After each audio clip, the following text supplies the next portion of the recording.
رب العالمين أحمده وأستعينه وأستغفره وأتوكل عليه وأصلي وأسلم على حبيبه الرسول الأعظم المصطفى الأمجد الذي سمي في السماء بأحمد وفي الأرضين بأبي القاسم المصطفى محمد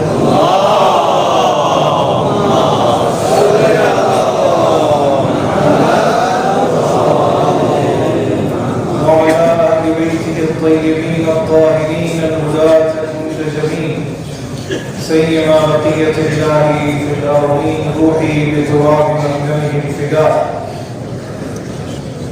واللعنة الدائمة على أعدائهم أجمعين من يومنا هذا إلى قيام يوم الدين. أما بعد فقد قال الله تبارك وتعالى في كتابه الكريم والفرقان المجيد وهو أحكم الحاكمين وهو قوله الحق.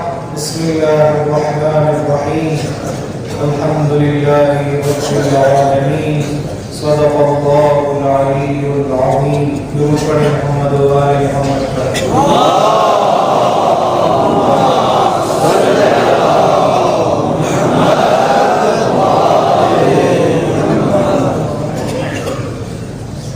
گفتگو کا سلسلہ سورہ مبارکہ حمد کے حوالے سے جاری و ساری ہے. گزشتہ دنوں میں ہم سورہ حمد کی پہلی آیت یعنی بسم اللہ الرحمن الرحیم پر گفتگو کر رہے تھے.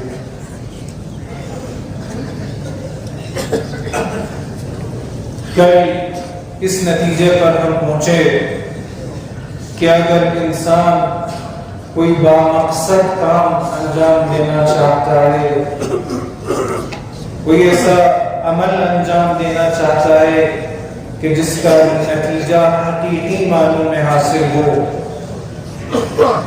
کسی ایسے پروجیکٹ پر کام کرنا چاہتا ہے جس کے تمام تر نتائج حاصل ہو اور اس کا کام پائیدار، محکم اور باقی رہنے والا ہو، تو لا محالہ انسان کے لیے لازمی ہے کہ وہ کام خدا کے نام سے شروع کرے. اور خدا کے نام سے شروع کرنے کا مطلب کل عرض کر چکے ہیں کہ دو چیزوں کا ہونا لازمی ہے.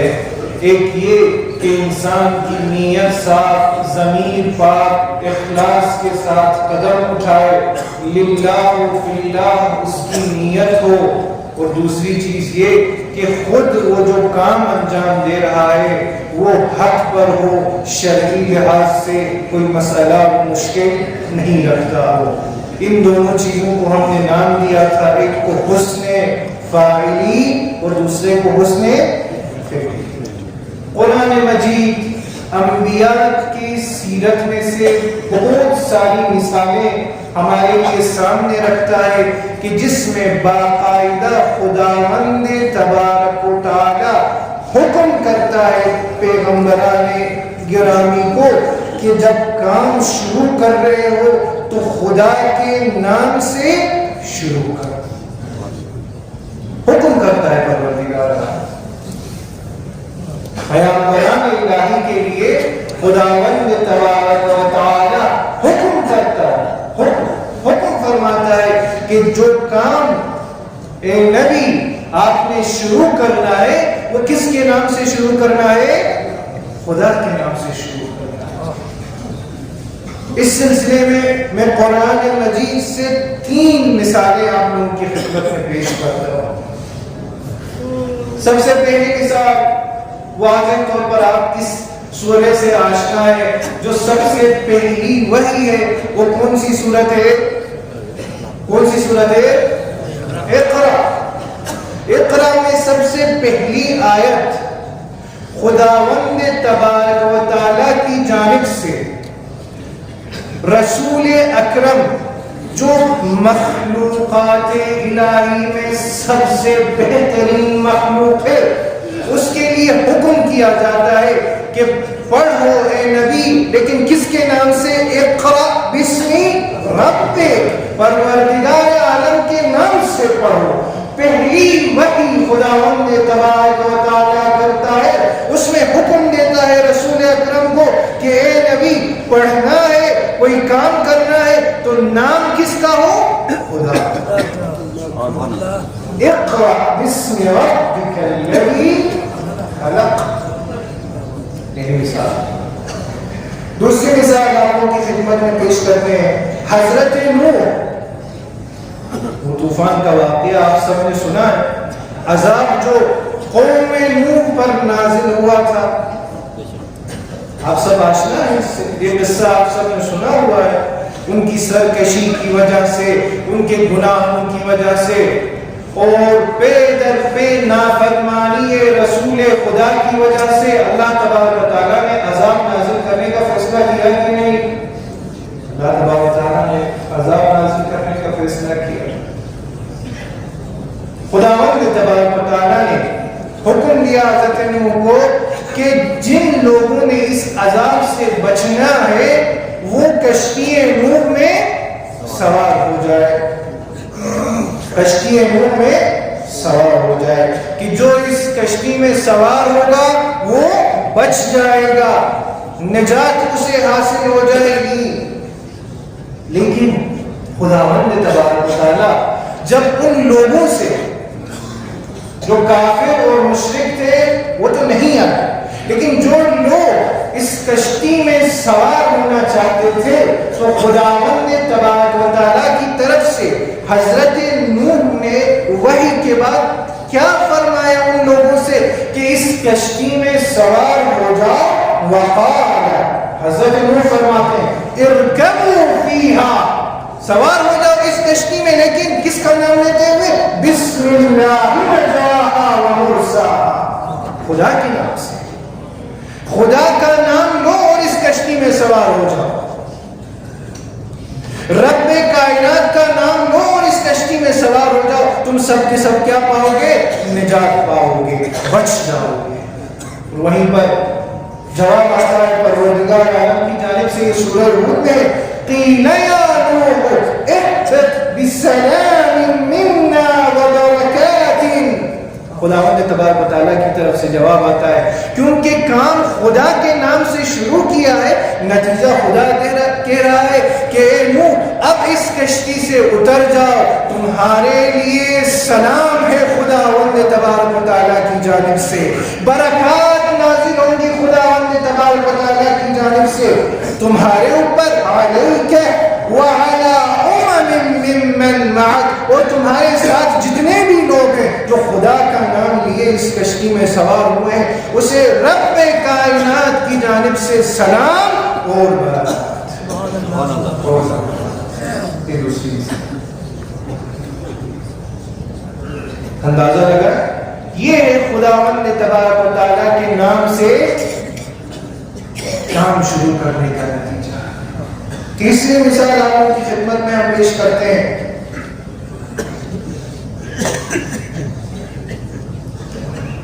جب ملکہ سبا بلقیس کا واقعہ آپ سب کو یاد ہے کہ ہدہد پیغام یہ آتا ہے حضرت سلیمان کی خدمت میں کہ میں نے ایک ایسے سلطنت کو پایا جس میں بہت ساری نعمتیں تھیں، لیکن وہ سب کے سب سورج کی پرستش کرتے تھے، آفتاب کو خدا مانتے تھے۔ یہ واقعہ آپ سب نے سنا ہوا ہے۔ جو خط حضرت سلیمان نے لکھا اور جس جملے پر ملکہ سبا بلقیس کی سب سے پہلی نظر پڑی وہ کون سا جملہ تھا؟ انہو من سلیمان و انہو بسم اللہ الرحمن الرحیم۔ پہلا یہ خط سلیمان کی جانب سے، شروع کس سے ہوتا ہے؟ بسم اللہ سے، خدا کے نام سے شروع ہوتا ہے، اور نتیجہ دیکھیں کیا ہوا؟ وہ پوری قوم، وہ پوری سلطنت سر تسلیم خم سلیمان کے سامنے آئی۔ سلیمان کے ساتھ. یہ نتیجہ ہے خدا کے نام سے کاموں کو شروع کرنے کا. بسم اللہ الرحمن الرحیم ہمیں یہی سکھاتا ہے. کل آپ ان کی خدمت میں عرض کیا میں نے کہ بسم اللہ کا مطلب یہ خدا کے نام سے شروع کرنے کا مطلب یہ کہ میں صحیح راستے پر چلوں, گمراہی کے طرف نہیں جاؤں, غلط راستے کی طرف نہیں جاؤں, اور نہیں کسی کے راستے کو میں روکوں. میرا کام یہ نہیں ہے کہ میں کسی کے راستے کو روکوں, کسی کے لیے مشکل کھڑی کروں, کسی کے لیے دکھ میں دوں. خدا کے نام سے شروع کرنے کا مطلب یہ پہلا مطلب آج کے درس کا جو آپ ان کی خدمت میں بتانا چاہتا تھا. درود پڑھے محمد و آل محمد.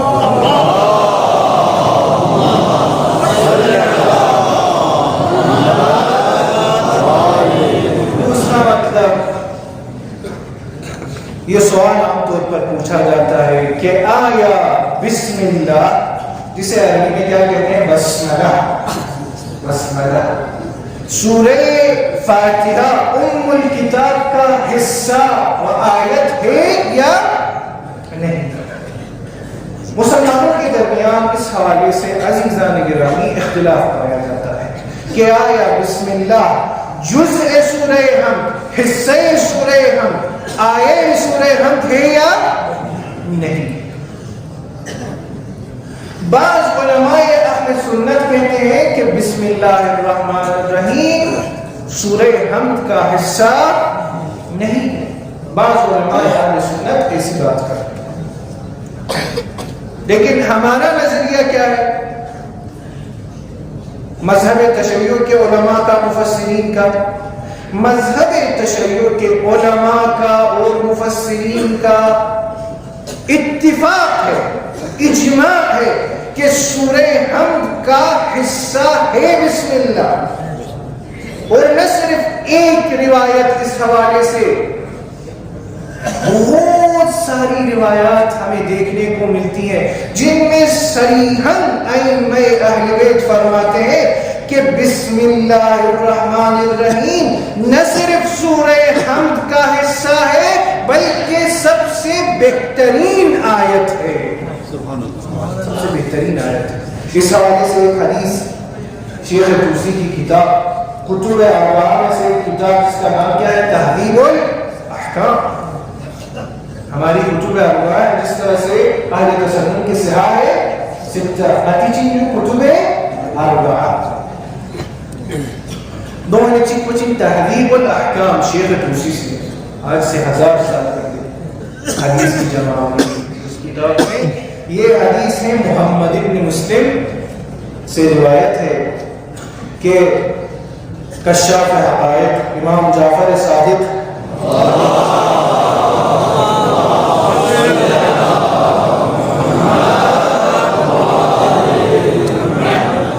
محمد ابن مسلم پوچھتے ہیں یا ابن رسول اللہ, کیا فاتحۃ الکتاب یعنی سورہ حمد و سورہ فاتحہ ہی سبع مثانی ہے؟ وَلَقَدْ آتَيْنَاكَ سَبْعًا مِنَ الْمَثَانِي وَالْقُرْآنِ الْعَظِيمِ, یہ سبع مثانی سے مراد آیا سورہ فاتحہ ہے؟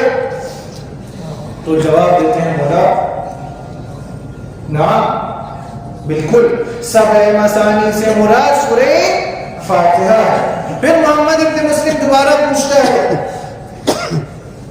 بسم اللہ منہا, آیا بسم اللہ الرحمن الرحیم کا یہ جو جملہ ہے وہ سورہ فاتحہ کا حصہ ہے؟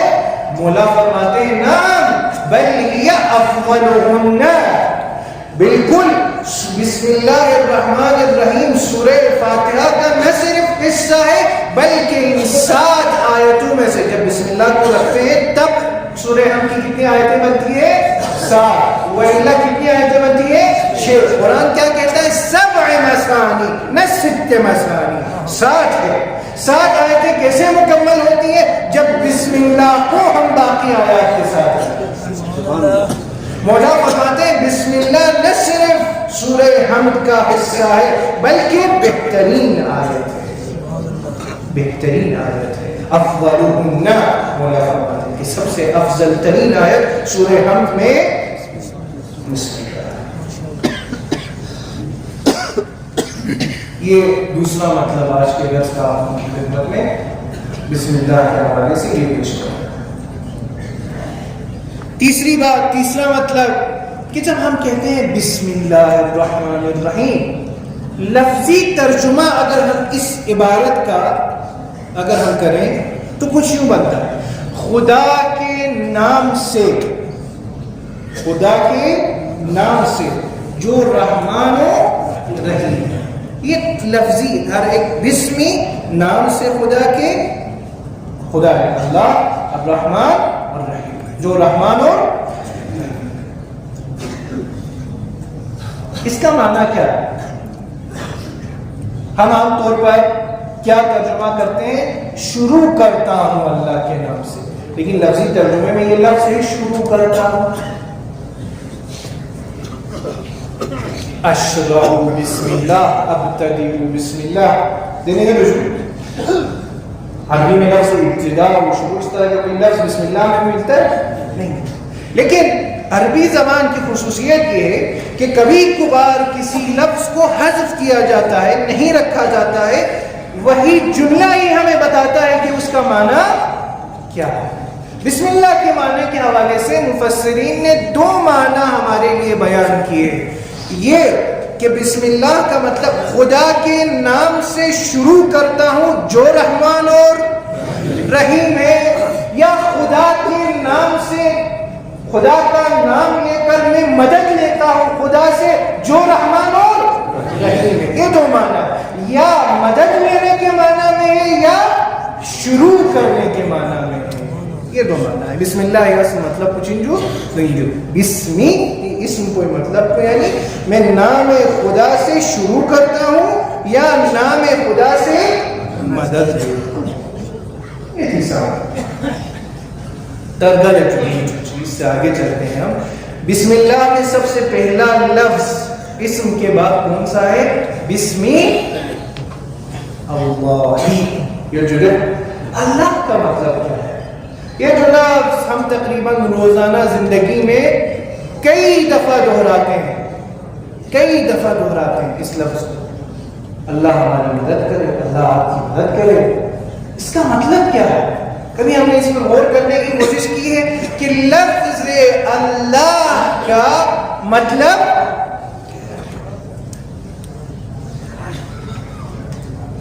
لفظ اللہ کا مطلب کیا ہے؟ دیکھیں، جب بھی ہم کسی بھی جملے کو ہم پڑھتے ہیں، کسی بھی دعا کو ہم پڑھتے ہیں، کسی آیت کی ہم تلاوت کرتے ہیں، تو ایک دفعہ صرف اور صرف ظاہری تلاوت کرتے ہیں، اس کا اجر و ثواب ہمیں ملتا ہے۔ کبھی کبھار ہم سوچ وچار کے ساتھ اس معنی کو سمجھ کے کہ اس لفظ کا معنی کیا ہے، ابھی ہم سب کہتے ہیں کہ نہیں امیر المومنین یعصوب الدین ہے، یعصوب الدین کا مطلب کیا ہے؟ قائد الغر المحجلین ہے، اس کا مطلب کیا ہے؟ انزع البطین، معنی کچھ انزع البطین مطلب مرسیوں سے جدے مطلب کچھ اس پر غور نہیں کرتے۔ اسی طرح سے لفظ اللہ بھی ہے، اللہ یعنی ہم سمجھتے ہیں کہ اللہ کا مطلب خدا ہے، حالانکہ اگر ہم غور کریں تو اللہ ایک ایسا لفظ ہے جس کے معنی کو اگر ہم دیکھیں تو اردو میں شاید کوئی ایسا لفظ ایک لفظ نہیں ہے جو اللہ کے لفظ عربی جو اللہ ہے اس کے برابر۔ یعنی کیا اللہ کا مطلب میں آپ لوگوں کی خدمت میں ابھی پیش کرتا ہوں، اللہ عربی زبان کے ماہرین کہتے ہیں کہ یا اصل جو لغت میں جو ہے یا معبود کے معنی میں ہے یا حیران کرنے والی چیز کے معنی میں۔ خدا کو اللہ کیوں کہتے ہیں؟ چونکہ پرستش کرتے ہیں اور ایسی ذات ہے جس کا ادراک عقل کے لیے ممکن نہیں ہے، حیران کر دیتا ہے، محیر العقول ہے۔ یہ لفظی معنی شروع ہے، لیکن اصل اللہ کا مطلب کیا ہے؟ یعنی ذات پروردگار عالم کے بارے میں جب ہم لفظ اللہ کو استعمال کرتے ہیں بسم اللہ کہتے ہیں، الحمدللہ کہتے ہیں، قال اللہ تبارک و تعالی اشہد ان لا الہ، یعنی یہ وہ لفظ ہے جس کے بغیر کلمہ توحید پورا نہیں ہوتا. لا الہ اس اللہ. علماء فرماتے ہیں کہ اللہ کا مطلب ایسی ذات ہے. وہ سنیں بسم اللہ سے ہمارے ذہن میں یہ معنی آنا چاہیے. اللہ قرآن تلاوت میں نے پڑھا گار سے لفظ اللہ ہونا رے، یہ معنی کو وہ اس میں ابھی جو معنی میں بیان کروں گا یہ معنی ذہن میں آنا چاہیے. اللہ کا مطلب ایسی ذات ہے جس میں تمام تر خوبیاں، تمام تر صفات کمال موجود ہو، کوئی نقص اس کے اندر نہیں ہو،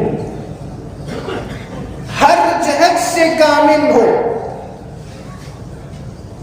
ہر جہت سے خوبصورت ہو. جس طرف سے دیکھیں اس ذات کے اندر ہمیں کمال ہی کمال نظر آتا ہو. یہ معنی ہے اللہ کا معنی، یعنی ایسی ذات جس میں تمام تر کمال کے صفات کا ہے موجود ہے. یعنی آپ لفظ اللہ جب استعمال کرتے ہیں تو رحمان بھی اس میں آتا ہے، رحیم بھی اس میں آتا ہے، غفور بھی اس میں آتا ہے، رؤوف بھی اس میں آتا ہے، خالق بھی اس میں آتا ہے، رازق بھی اس میں آتا ہے، مدبر بھی اسی میں آتا ہے، سارے ودود بھی اسی میں آتا ہے. یعنی جتنے بھی اسماء حسنہ ہے اس کے بدلے میں اگر ہم ایک لفظ کو رکھنا چاہیں تو وہ لفظ کون سا ہے؟ لفظ اللہ. اسی لیے خداوند تبارک و تعالی قرآن کی ابتدا بسم الرحمن، بسم الرحیم، بسم الخالق، بسم الرازق سے نہیں کرتا بلکہ کس سے کرتا ہے؟ بسم اللہ. کیونکہ ایک ایسا لفظ ہے جس میں تمام تر صفات کمال و جمال، خوبصورتی کے تمام صفات، کمال کی تمام صفات اس لفظ کے اندر آتی ہیں.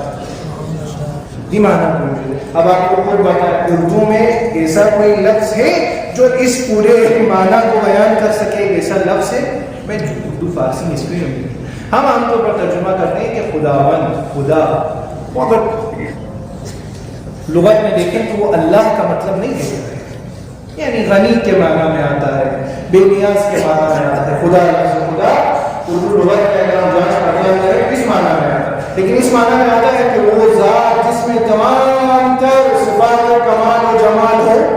ایسا کوئی لفظ اردو میں نہیں. ایک حدیث کے ساتھ آج کے درس کا اختتام کروں گا.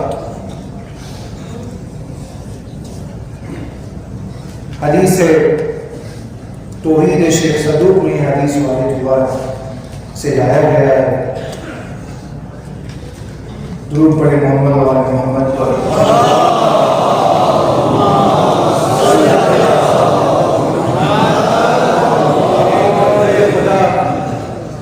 امام صادق کی خدمت میں آتا ہے اور پوچھتا ہے یہ ابن رسول اللہ. توحید صدوق میں یہ حدیث، اے فرزند رسول خدا، دلنی علی اللہ ما ہوا، مجھے بتلائے کہ خدا اللہ کیا ہے. دلنی علی اللہ ما ہوا، مجھے بتلائے کہ اللہ کون ہے اور کیا ہے. فقد اکثر علی المجادلون وحیرونی، ملحدین نے میرا جینا حرام کر دیا ہے اور مجھے حیران و پریشان کر دیا ہے.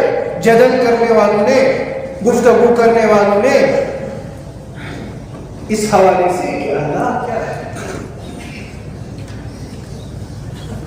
فقال علیہ السلام، امام فرمانے لگتے ہیں یا عبد اللہ، اے بندے خدا، بہت سے سنیں، هل رکبت سفینۃ قط، آیا کبھی تم کسی کشتی میں سوار ہوئے ہو؟ قال بلا، کہتا ہے کہ جی ہاں میں سوار ہوا ہوں.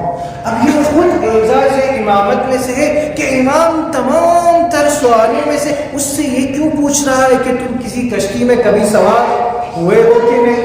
امام کو کہاں سے پتا کہ وہ کبھی کشتی میں سوار ہوا ہے کہ نہیں؟ امام بات وہ کہتا ہے یا رسول اللہ جی ہاں میں سوار ہوا کشتی میں. فرماتے مولا فَهَلْ كَسْوَتْ بِكَ حَيْثُ لَا سَفِينَةَ تُنْجِيكَ وَلَا سِبَاحَةَ تُغْنِيكَ.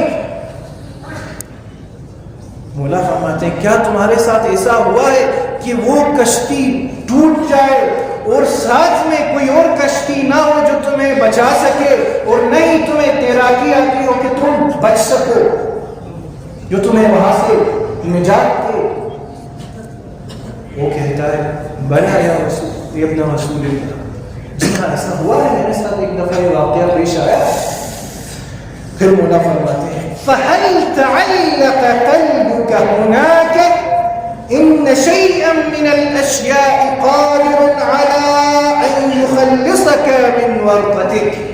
اس موقع پر جب نہ تیراکی تمہیں آتی ہے نہ ہی کوئی کشتی ہے تمہیں بچانے کے لیے, آیا تمہارا دل کسی ایسے ذات سے تعلق وہاں پہ بن رہا ہو اس کا, جو تمہارے دل میں یہ بات آ رہی ہو کہ کوئی ذات ہے جو مجھے یہاں سے بچا سکتی ہے. تمہارا دل کسی ایسی ذات سے متعلق ہو گیا ہے وہاں پر. وہ کہنے لگتا ہے رسول اللہ ایسا ہوا ہے, مجھے وہاں پر محسوس ہو رہا تھا کہ کوئی نہ کوئی ذات ہے جو یہ قدرت رکھتی ہے کہ مجھے جہاں پر تمام کے تمام اسباب ختم ہو جائے پھر بھی وہ بچا سکتا ہے. امام فرماتے ہیں فَذَلِكَ الشَّيْءُ هُوَ اللَّهُ الْقَادِرُ عَلَى النَّجَاةِ. وہی ذات جو تمہارے ذہن میں آئی, جس کے ساتھ تمہارے دل کا ایک تعلق بن گیا, یہ انسان کی فطرت میں ہے. مولا فرمانا چاہتے ہیں کہ کہیں بھی مشکل میں پڑھو تو خدا کے ساتھ تعلق, خدا کی یاد خود بخود ابھر کے آ جاتی ہے. وہ ذات خدا ہے, وہ ذات خدا ہے. یعنی ہمیں یہ بات یہاں سے سمجھ میں آتی ہے کہ خدا اللہ ایک ایسی ذات ہے کہ اگر انسان شاید عام طور پر مادی امور, مادی زندگی, پیسہ کمانا, بال بچوں کو سنبھالنا, گھر کو سنبھالنے کے حوالے سے شاید توجہ اس کی اس جانب نہ جائے, لیکن جب تمام کے تمام اسباب کٹ جائے, ختم ہو جائے, تو دل مسبب الاسباب کی طرف خود بخود چلا جاتا ہے, خود بخود چلا جاتا ہے. وہ ذات جو تمہیں لگتا ہے کہ تمہیں اس مشکل سے, اس مصیبت سے, اس بلا سے تمہیں نجات دلا سکتی ہے, وہ کون سی ذات ہے؟ اللہ. کرو اہل بیت کے علاوہ اور کسی در سے ہمیں نہیں ملتا ہے, جو انسان کو دل سے خدا کے وجود کو محسوس کرائے, وہ در دریا کر دیتے ہیں. دعا کرتا ہوں پروردگار ہم سب کو قرآن کے معنی کو سمجھ کر ان پر عمل کرنے کی توفیق عنایت فرما. نماز پڑھتے ہوئے ان معانی کو یاد رکھتے ہوئے خاشعانہ نماز پڑھنے کی توفیق عنایت فرما. تلاوت قرآن اگر ہم پڑھیں تو کریں, کبھی محفلیں رکھی جاتی ہیں وہاں پہ تلاوت اگر ہم پڑھیں تو تدبر کے ساتھ ان معانی کو مد نظر رکھتے ہوئے تلاوت کرنے کی توفیق عنایت فرما. قرآن کو ہمارے اندر باطنی معنوی تبدیلی لانے کا وسیلہ بننے کی توفیق عنایت فرما. ہم سب کے گناہوں کو بخش دے بار الہ. امام زمان جل اللہ تعالی فرمائے الشریف کے ظہور میں تعجیل فرما بار الہ.